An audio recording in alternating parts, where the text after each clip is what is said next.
Hi, my name is Cameron Carlson with AnimeOnLocation.tv. I'm here at Ohayocon 2014 with an awesome friend of mine, Mr. Christopher Ayres. How are you doing? Doing great. Glad to be here. Of course. Now, the last time we got to chat with you and hang out with you was at Anime Central last year. Anime Central. How have you been? Busy and tired. It seems like I never stop going. I never stop running. So I'm tired, but I'm glad to be here. Awesome. Now, tell us about the series AKB 0048. 0048. All right, 0048 and Pop Singers in Space. Okay. AKB 0048 is the show itself is kind of a commercial for the pop group AKB 48. It's set, thousands of years in the future. Entertainment has been banned across on different planets. So the AKB 0048 girls are actually freedom fighters that go and bring music concerts, but they also fight and sing at the same time. It's brilliant. It's brilliant, and I've got an amazing cast for the show: Lucy Christian, Emily Neves, Brittany Karbowski, Monica Rial, Carly Mosier, Genevieve Simmons. It's just huge cast. That's actually sounds. It's a lot, and in more so in season 1 than season 2. I cast all girls who could sing, and there are points when the music was not on the music and effects track, so the actresses actually did have to do some of their own singing. So we had the lyrics written in English, and the actresses did their own singing for the show at times. So it's a lot of fun. Actually, I look forward to hearing that because it's all really a lot of girls I like to hear. Yeah, it's great. So, how's it like working with Brittany Brittany Karbowski in the series? How was it like working with her? Brittany's wonderful. I've worked with Brittany a lot. I've actually worked with Brittany on stage since she was about 15. So our friendship and our working relationship goes that far back. Yeah. And she's phenomenal. She's phenomenal in anything. I've used her in about half of the shows that I've done this season. So since I saw you last. So just a lot. But I love that. I love that girl to death. She's one of my favorite people in the world to work with. So I love that kid. I say I can't wait to meet her this time. I've never had the chance to meet her. Wow. Oh, you're gonna have a blast. She's a lot of fun. She's a lot of fun. Yeah. Now, Maria Hollick and Maria Hollick Alive is an all-girl school with a different twist. How is that like working on it? Well, I will say I think Maria Hollick is the funniest thing that I've done in terms of comedy since Naramadaikon Brothers, and it could possibly be funnier. It's possible that it's funnier. I'm not going to say for sure. I'm going to leave that up to the individual viewers to decide. But it is insane. It's basically about a girl named Kaneko who is so afraid of men that she breaks out in hives if a guy touches her. Right. So she decides she's going to be a lesbian and go to an all-girls Catholic school, which is a school where her father met her mother. Her father was a teacher. Her mother was a student. She goes, and upon arriving, she meets Maria, hence the title Maria Hollick. And Maria is this beautiful, blonde, sweet, innocent, beautiful girl. And Kaneko falls instantly head over heels in love with Maria. Only to later find out that Maria is actually a boy cross-dressing as a girl who is sadistic and cruel and hateful and one of the most vile creatures on the planet, and who proceeds to make her life hell for the rest of her school year. And it's just funny. It's you hear that and it sounds, ooh, that could be fan servicey or mean. No, it's funny as hell, and it's not. The show is not fan servicey at all. It's really not. It's really fun, funny show, and again, amazing cast.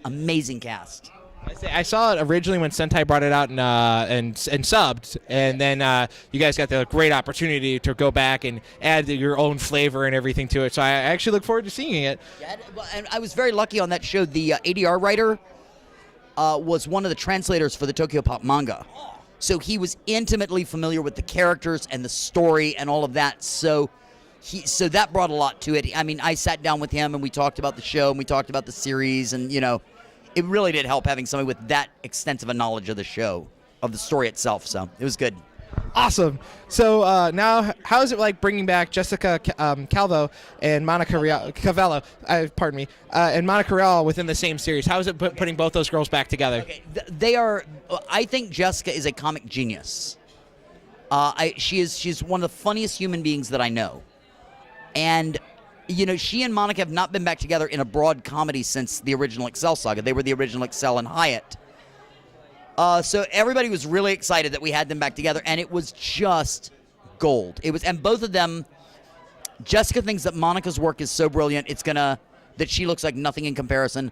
Monica felt the same way. She's like, oh my God, Jessica is so funny. And Jessica can talk faster than any human being I know. Literally, because she had to record on weekends, so my normal engineer wasn't always with us. So when he came, she was there the first weekend. She recorded Saturday and Sunday with me all day. And when my normal engineer came back on Monday, he heard it and said, "Oh, you compressed the hell out of that." And I was like, "No, he didn't."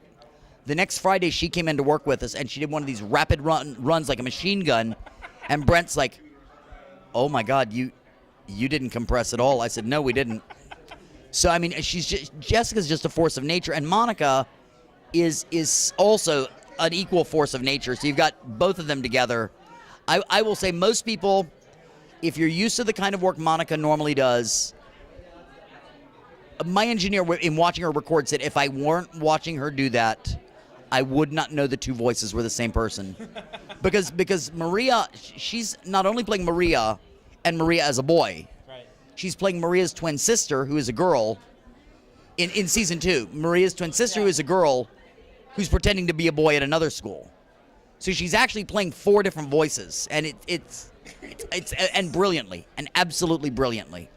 Alrighty, and then now you have tell us about the non-traditional high school love story within the series Say I Love You. Say I Love You is a beautiful show. It's one that I hope people will watch. There goes somebody dressed as something from Cats. You don't see that at an anime convention very often. Sorry, Mr. ADD. It's one that I don't know that a lot of people. It flew under a lot of people's radar. It's a beautiful, beautiful love story. It's non-traditional in a lot of ways. There are a lot of typical anime tropes that you get in anime shows that are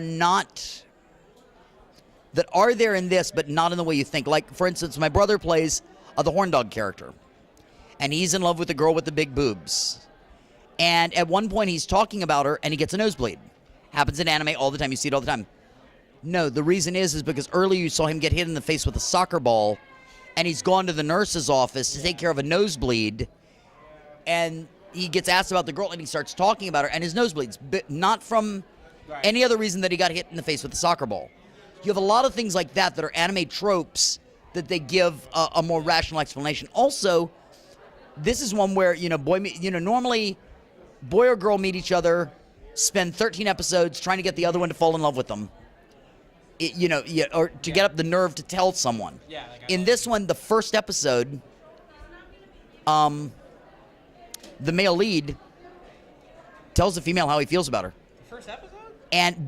But she's very guarded and very closed off, and it's him trying to convince her to trust people and to trust him. It's wonderful. It's very, very non-traditional. So I'm so proud of the dub. I've been doing. You can tell I've been doing a lot of stuff that I'm very excited about lately. Alrighty, and then tell us about the 2 voice actor leads in this series. 2 names that may not be known to the anime community just yet. So how are they? Now, Leraldo and Zaldua should be. Leraldo had the lead in Gatchaman. Yeah, he played. I think it's Ken in Gatchaman. He's the lead. And he's also ADR directing now.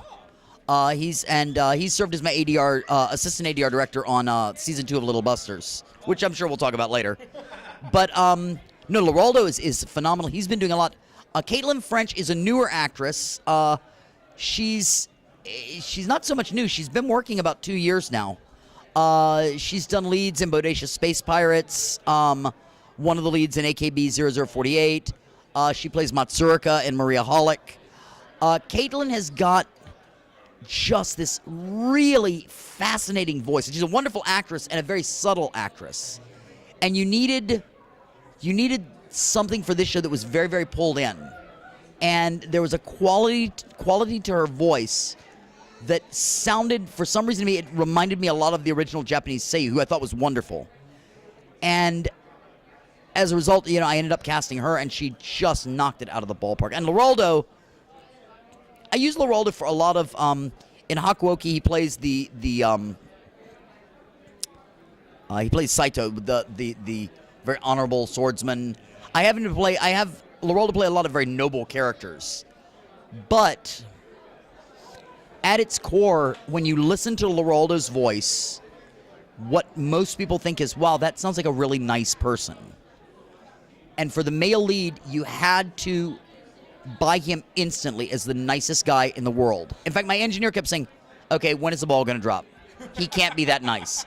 He can't be that good a person. I'm like, no, he is. He's really that nice. And my engineer is like, no, he can't be. Something's going to happen. I'm like, no, nothing's going to happen. He's just a nice person. So it's so that was, that's a little bit about Caitlin French and Leroldo Anzaldúa. All right, can't wait to meet them someday. They're wonderful. And as you had mentioned, Little Buster stand out as another great high school story. How was it doing all that stuff, working on it? Little Busters is just a fun show. It's got season 2, which I just finished, has a real kind of darker edge, and I'm not sure when or if we're going into Refrain, which is the 3rd season. I'm hoping we will, because I can't wait to see where this story goes. But again, I mean, I've got an absolutely phenomenal cast. You've got Shannon Emmerich, Blake. These are the leads: Shannon Emmerich, Blake Shepard, Greg, my brother, Leroldo Anzaldúa, Brittany Karbowski, Tia Ballard for her first show at Sentai. Carly Mosier, Caitlin French, Margaret McDonald, Tiffany Grant. Wow. Yeah, I think that's all of the girls. There's a ton of girls in the show. It's a really great cast. If I missed anybody, I'm really sorry. I'm talking off the top of my head right now. I don't have any notes. He's got notes. I don't. You see? Look, he's got notes. He's got notes here. And now, coming to a little bit of a close, of course, we know you're a super busy guy, and you're always working on a lot of stuff. So are there any projects you want to talk about, and anything, that you have currently in the pipeline that you can do? Yes, that I can talk about. I just got clearance to talk about this show, so I'm really excited. I'm working on, or I just finished, the first half of what is probably the most exciting and complicated thing that I've ever done. It is, I said before how complicated Xenosaga was. Yeah. Cakewalk comparatively. It's an anime series based on a Japanese science fiction novel called From the New World. And it is, once you get into the actual process of recording, that process is almost always the same. It's everything that you have to keep track of as the director. It's like, okay, you come in and you can know this much, and I will tell you that. And then we record 3 episodes and new information has been given, so now I have to fill you in for 5 minutes on all of this that you have to know. Or you could come in and be one of the characters who knows everything, which means I've got to sit you down for like 10 or 15 minutes and go, okay, here's the 1,000-year history that brings us to where we are now. Yeah. Or you're someone who comes in and nothing affects you. I'm like, okay, you don't need to know anything. Just go in and record. And so you've literally, with this show, you've got over 1,000 years of history, all of which affects what's going on. And it's a matter of who knows what and when I can let them know it and when I cannot let them know it. And it is just been, but the show is absolutely super exciting. It's got a phenomenal cast, which I cannot say yet. Right. Because the studio has to announce the cast. They said the artwork is already out for the box, and my name is on it. So usually people go, "Oh, Chris Ayres is directing it." They find the box art on Amazon, so they can say that I'm directing it, but I can't say who all's in the cast. But it is it's a story about a group of kids who are psychic, who discover something very, very dark about the society that they're living in, and they go about trying to find more. But yet at the same time, you've got adults who can erase your memory, who are also psychic, who can knock things out of your memory. You can forget people, you can forget events, and it's how do you make that work? Yeah. I think the real essence of that story, though, is I think the real point of the show is the horrors and atrocities we commit in the name of protecting our society. And it's really heavy. It's very dramatic. It spans. The leads go from, in the first 7 episodes, they are 12 years old. And then the next 7 episodes, they're 14 years old. And then the next 7 episodes, they're 24 years old. And then 2 of them, at one point, you see them at 36, and the female lead narrates the entire show at 40 years old. And it's all the same actors for those roles, for all the ages. That's really impressive. Yeah, at Sentai we're working with some amazing talent, so yeah. Any upcoming or current, any other current projects you want to get out there for fans to try to check out? That's all that I can talk about right now. I just got clear. I finished From the New World on Wednesday. Right. I finished that the day that I wrote to you and said I can talk about this show now. I finished it. I finished recording it on Wednesday, and today is Friday. Yeah. So that's how hot off the presses that is. I don't have anything hotter off the presses because I just finished that show. They have told me what show I'm about to go into next. I'm very excited about it. I have not finished proofing it. I have not yet got it cast, so it's really kind of pointless to talk about it. Yeah. It's going to be a lot of men. That's all I can say. Manly men. All right. And the other thing is, any way fans can always reach out to you. I know you have a great Facebook fan group that you. That's probably the easiest way is the Facebook fan page. Because right now I've got way too many people on my regular Facebook page that I can't friend anybody else, unfortunately. But yeah, that's probably the easiest. I would say that because I don't often. I've got a fan mail address, but I with working double shifts and weekends, I don't get a chance to check email that often. I can occasionally run by the Facebook page and go, okay, what's going on? Okay, there, yeah. So that's about it. Hey, well, Chris, as always, it's a pleasure to meet you and talk to you. Not like the last minute on Sunday. Normally we're like, it's like the con is over, and we're finally like, okay, we can sit down and talk finally. But this is actually, the con is actually happening as we're talking. I love that. Awesome. Thanks so much for coming out here and talking with us. Always my pleasure, man. Thank you. I'll see you later. Yep.